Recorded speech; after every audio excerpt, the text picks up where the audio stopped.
It's my real great privilege for the 10th year that Europcar has been sponsoring this award to announce tonight's winner.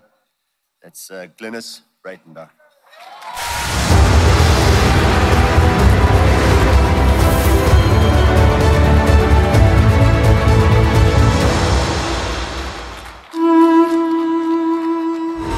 Let's bring in Glynnis Breytenbach. Is the reason you're not scared to climb down and get into the squabble, is it because there's already been a hit on your life twice that you're just like, guys, it's okay now. I'm not scared anymore. Come at me.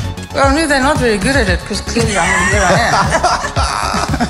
am. You don't have to like it. Where would that money have come from? It's a sly, devious manipulation of the criminal justice process. A very small child could see through this process. I have a German Shepherd puppy that can come to that conclusion. The elephant in the room is state capture. Lucy Piccoli is an honourable man, and he lost his job because of it. As soon as they started biting the hand that fed them, they were disbanded.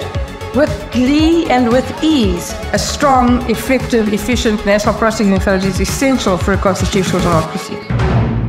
Never interrupt your enemy while they're making a mistake.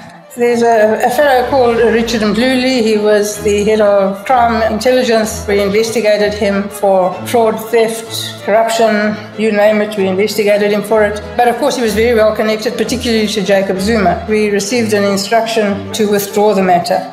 They charged me with 16 counts of a whole lot of things, nothing to do ostensibly with Richard Mdluli, all kinds of other made-up nonsense. They lost 16 love. The NPA then decided to prosecute me criminally on the same set of facts. Glynnis Breytenbach says that she will fight the charges that have been levelled against her. Breytenbach has repeatedly argued the charges were manufactured to keep her from prosecuting former crime intelligence boss Richard Mdluli. The National Prosecuting Authority has again denied that the charges against Breytenbach are politically motivated. I don't like bullies, I never have, and I certainly will never give in to them. The judge in the case found Breytenbach and her co-accused and former lawyer, Gerard Wagner, not guilty of any wrongdoing. Former crime intelligence boss Richard Mdluli's application for leave to appeal his conviction and sentence has been dismissed. I hear that you almost drove over the one guy who tried to kill you. I tried very hard. Glynnis Breytenbach is trading in her judicial robes for a position in politics. I'm an accidental politician. If the NPA hadn't looked for shit with me, I would still have been a prosecutor. The Democratic Alliance has over the years involved itself in what has become termed as lawfare, particularly in the Zuma administration, but not limited to the Zuma administration. Some really dodgy appointments were made. Claudia Motsoeneng, Dolly Mpofu, Menzi Simelane, the National Director of Public Prosecutions, he was removed. That gave us Nomtobo Jiba, who subsequently was removed after the Mahoro Commission found that both she and Lawrence Mkhwebi were wholly unfit to occupy their positions, and they were both fired. Sivan Mahoro has made several damning findings against advocates Nomtobo Jiba and Lawrence Mkhwebi. We successfully removed Leki Tele as the Commissioner of Police, and then of course he was brought back by President Ramaphosa as the Minister of Police, both terms equally abysmal. We're currently trying to get John Hlophe off the JSC. I'm also busy drafting a private members bill that will, in the future, prevent impeached persons becoming members of Parliament. Correctional Services Department will, in the next hour, give an update on the escape of convicted rapist and murderer, Thabo Bester. The Thabo Bester saga was highlighted in the last 12 months. The entire top structure of the criminal justice system knew it and did nothing. It's an absolute disgrace that the victims of this man were not warned. And you should hang your head in shame, all of you. You're talking, I hope you understand, to the South African public. You have an absolute direct interest in this matter. They have an interest in not having serial rapists and murderers running around the streets. We will get to the bottom of it, I can assure you. The African National Congress has lost its outright majority for the first time in 30 years. For the first time in a very, very long time, there's something to be optimistic about. It can be turned around in a couple of years. If everybody does what they're supposed to do. We've got one of the most progressive constitutions in the world. Not all of us are fighting, and that's fine. But those of us who are must.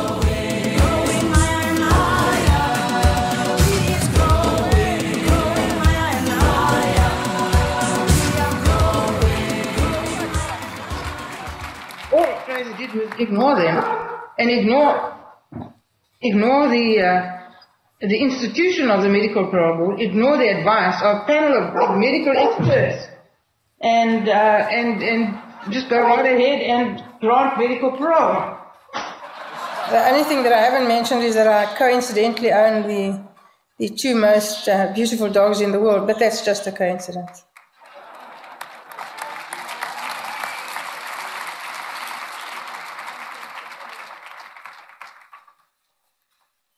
Good evening, everybody. I had no idea that this would happen, and so I'm completely unprepared, but that's also usual.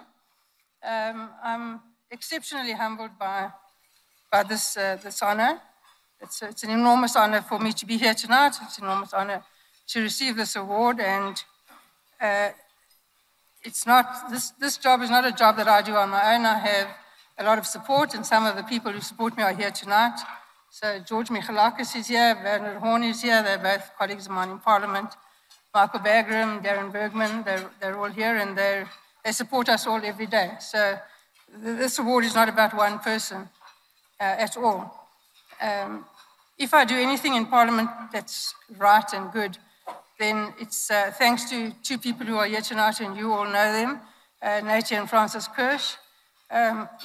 Everything I do is as a result of their mentorship, their leadership, their good example. So thank you, Natie, thank you, Francis. And thank you all for this award. Thank you very much.